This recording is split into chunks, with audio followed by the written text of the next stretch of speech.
Yooyyaa harka fuunee akkam nagaa jirtu fayya keessanii sagalee tanaa yookaan viidiyoo tanaa qaama dhimmi ilaallatu hundaaf akka ishee ergootan kabajaan isin gaafadha. Inni illee waa'ee magaalaa Baatuu akkasumallee waa'ee hora Dambal kan magaalaa Baatuu argamu isaan wal qabata. Dhuga dubbachuuf dhimmi kun dhimma turizimii Oromiyaati. Keessattuyyuu qaamni dhimmi ilaallatu Koomishinii Turizimii Oromiyaa akkasumallee Viizit Oromiyaa akkasumallee Aadde Leelisee akkasumallee guutumatti namoota waa'een dhimmi turizimii Oromiyaa isaan yaachisu sagalee kana yookaan dhimma kana hatantamaan furmaata itti kennu jedheen abdii qaba. Yoo akkas hin taane immoo turizimiin Oromiyaa duraan kufaatii keessa ture namni beektanii ammallee kufaatii sanatti deebi'a gatii ta'eef furmaata waaraa argachuu qaba kan hin jedhu viidiyoo kana waraabuu dirqame. Viizit Oromiyaa keessaan barreesseef hin jira. Akkasumallee Oromiyaa Tourist Attraction page jedhu irratti barreessee hin jira. Garuu homa tokko na jalaan dubbanni gatii ta'eef asiin dubbachuudhaaf dirqame jechuudha. Kanaafuu dhimmichi akka itti aanu kana. Namoonni iddoo garaagaraatii kara iddoo hawwata turizimiitti ka deemaniif sammuu ofii bashannansiisuuf yoo aarii keessa jiraatan aarii sana ofirraa maqsuuf yoo akkasumas araada adda addaa keessa jiraatan araada sana irraanfachuuf akkasumallee guutumatti yookaan cidha ta'uu danda'a bashannana ta'uu danda'a biyyoota alaarraa dhufanii kan hin bashannanan akkasi. Magaalaa Baatuutti kan argamu horri Dambal hora baay'ee bareedaa. Uumamaa teessumni lafa isaa kan baay'ee nama hawwatu akkasumallee turizimiidhaaf baay'ee iddoo nama gammachiisu baay'ee namatti tolu. Duraan xiyyeeffannaan hedduun kennamnee fi amma dhiyeenya kanaa xiyyeeffannaan kennamee fi hora Dambal irratti iddoo seensaa akkasumallee iddoo silaa namni taa'ee itti bashannanu itti bohaaruu tolchanii jiru. Seensi isaa akkuma namni magaalaa sana jiraatu beektanitti iddoo lama. Tokko kan irra naan jiru kun immoo kan gara gadhaanuun jiru iddoo manneen yookaan loojii xixiqqoon bishaan irratti ijaaraman san. Yaadni an ka'eef tokkoffaan manneen bishaan irratti ijaaraman san irraa laata jechuudha. Manneen sun dhuga dubbachuuf baay'ee namatti tolu, baay'ee nama gammachiisa. Achi taa'aniitu yogguu sammuu ofii riilaaksii godhan, riifresh godhan baay'ee namatti tola. Bishaan qarree sana ta'anii.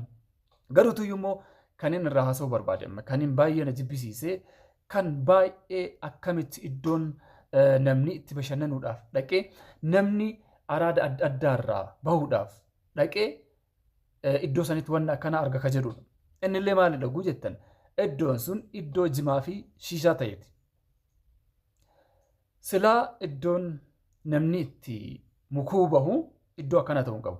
Namoonni beektan namoonni achi dhaqxan argitanii jirtu qabatamaadha soba miti.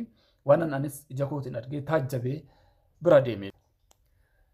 Namni qaamaan achi dhaqe hundiin arga jedheeti yaada. Loojiiwwan yookaan manneen xixiqqoon bishaan irratti ijaaraman sun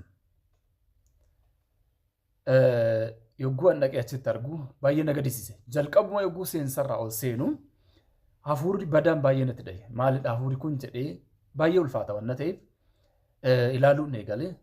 Sana booda addumaatti siqaa deemnuun loojiiwwan jiranii loojiin karanaan lamatu walitti hidhamee jira.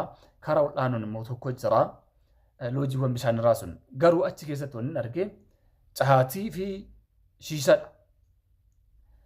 Iddoon boqonnaa, iddoon hawwata turizimii, iddoon hawwataa turistii bakka namoonni itti deemanii araada adda addaarraa itti boqotan akkasumallee waan isaan aarsirraa itti boqotan yogguu iddoo jimaa yookaan immoo iddoo shiishaa ta'e argamu baay'ee nama gaddisiisa jechuudha. An turizimii Oromiyaa irraa kanan eegne bulchiinsa magaalaa Baatuu irraallee kanan eegne kun silaa yeroo yeroodhaan madaalliin godhamuu qaba. Gamaggamni taasifamuu qaba. Ilaalamuu qaba. Turizimiin akkatti cal jedhamee ilaalame turizimiin guddatu hin jiru.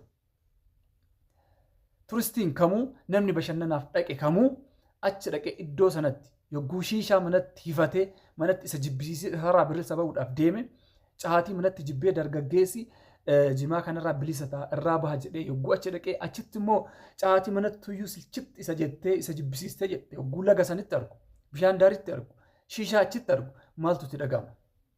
Kanaafuu qaamni dhimmi ilaallatu wanna kana hatantamaan akka achi keessaa baasu iddoon hawwata turizimii hawwata turistii bilisa akka ta'e namni hunduu bilisaan itti tajaajilamuun abdii qaba malee iddoo kashalabboonni taa'anii itti jimaa qamaan iddoo kashalabboonni taa'anii itti shiishaa xuuxan taanaan itti harkisan taanaan iddoon sun hawwata turizimii odoo hin taane turistoonni naannoo sana magaalaa baatuutti deeman hora dambal daawwatanii bashannanuudhaaf deeman achitti shiishaa hogguu argan achitti jimaa hogguu argan ofitti gaddaa achii deebi'u malee gammadaan deebi'an. Kun turizimii Oromiyaa dadhabsiisaa laaffisa deema. Kanaafuu qaamni dhimma ilaallatu wanta kana hatantamaan akka furmaatitti kennuun abdiin qaba. Lammaffaa akkuma beekamu hora dambal hogguu seensaaf deeman iddoo lamaan seensisiniin jedhee jira ni beektu. Iddoon tokko qedanaa seensisaa qarshii 20. Qarshii 20 nama naannoo sanas haa ta'u. Gara kaaniin qarshii 25. Karaan sun garuu keessaan walumatti baasa namni beeku hin jira waan ta'eef walumatti baasa. An kan hin jechuu barbaade kafaltii taasisuun isaanii bareeda. Kafaltii taasisuun isaanii bareeda. Garuu hawaasa naannoo sana keessattuyyuu jiraattota magaalaa baatuutiif kafaltiin kun sirrii miti hin jedhaan. Namoota gara biraarraa dhufan waraqaa eenyummaa ilaalanii kafalchiisuun sirrii qarshii kana. Garuu magaalaa sana warra jiraatuuf kafaltiin kun sirrii miti jedha. Innillee maalidhaaf? Namoonni magaalaa kana jiraatu yeroo hunda namoota achi jiraatanii hawaasa naannoo sanaati guyyarraa guyyatti naannoo galgala deemanii achitti bashannanuu barbaadu. Boqonnaa gochuu barbaadu. Keessattuu guyyaa sanbattanii ta'uu danda'a. Guyyama hundaayyuu hojii dhaabaan achi deemanii sammuu ofii bishaan sanaan qilleensa bishaanirraa dhufuun gammaduu barbaadu. Garuu guyyaa guyyaan qarshii 20 kafaluu jechuun guyyaa guyyaan qarshii 25 kafaluu jechuun hawaasa naannoo keenyaa jireenya isaanii beekna of jibbisiisa adeemaa jechuudha. Deemanii akka lagasan osoo fedhii qabanuu hin bashannanne taasisa. Kanaafuu wanti kunis hawaasa naannoo sanaa jiraataa keessattuyyuu magaalaa baatuu fi naannawa sanaatiif qarshiin kun sirrii miti akka hir'atuun abdii qaba. Namoota naannoo biraarraa dhufan rakkoo qabu. Guyyaa takka dhaqanii yookaan guyyaa lama dhaqanii sun feernoo kafaluu danda'anii seenuu danda'anii bashannanuu danda'an. Garuu hawaasa naannoo kana kafaltii naannoo sanaan madaalu akka namni yeroo yerootti namni hunduu osoo hin dhiphatin uumamaan rabbi badhaasee wanni kun nam tolchee miti. Wanta uumamaan rabbiin badhaasee hawaasa naannoo sanaa kifiyyaa yookaan kafaltii godhanii irraa ittisuun baay'ee dansaanatti hin fakkaatu. Maalidha jennaan fedhiidhuma osoo qabaate hawaasni sun galgala deemanii bishaan sana daarii isaarra taa'anii bishaan sana cinaa taa'anii bashannanuu osoo barbaadanii guyyaa hunda yogguu qarshii 25 kafalan guyyaa hunda yogguu qarshii 20 kafalan hin danda'amu jechuudha. Jibbaa deeman. Kanaafuu bulchiinsi magaalaa baatu yookaan qaamni dhimmi ilaallatu yookaan turizimiin Oromiyaa ka keessattuu damee baaturra jiru wanta kana osoo ilaalee bareeda. Maamilli naannoo sanaa akka dansaa argachuuf hawaasa sanaa gatiin isaa gabbuu qaba. Fakkeenyaaf muuziyeemiin magaalaa Finfinnee namoota magaalaadhaa yookaan Itoophiyaa akka ta'anii qarshii 10. Namoota biyya alaa ta'anii qarshii 50 ka biyya alaarra dhufan.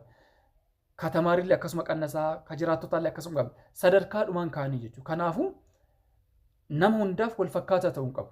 Keessattuu hawaasa naannoo sanaa. Hawaasni naannoo sanaa 20 kafaluu gonkuman qabu. Guyyaa guyyaan osoo achi deemee bashannana ta'e 20 kafaluu qabu. Sirratee wanna inni kafaluu danda'u kafalee itti gammadu ta'uu qaba. Galatoomaa isiniin jechuun barbaada. Yeroo gabaabaa keessatti akka sirratuun abdiin qabaa. Turizimiin Oromiyaa guddachuu qabaa. Gara fuuldura deemuu qabaa. Oromiyaan haala listuu habadaatuun dhaamsa kooti.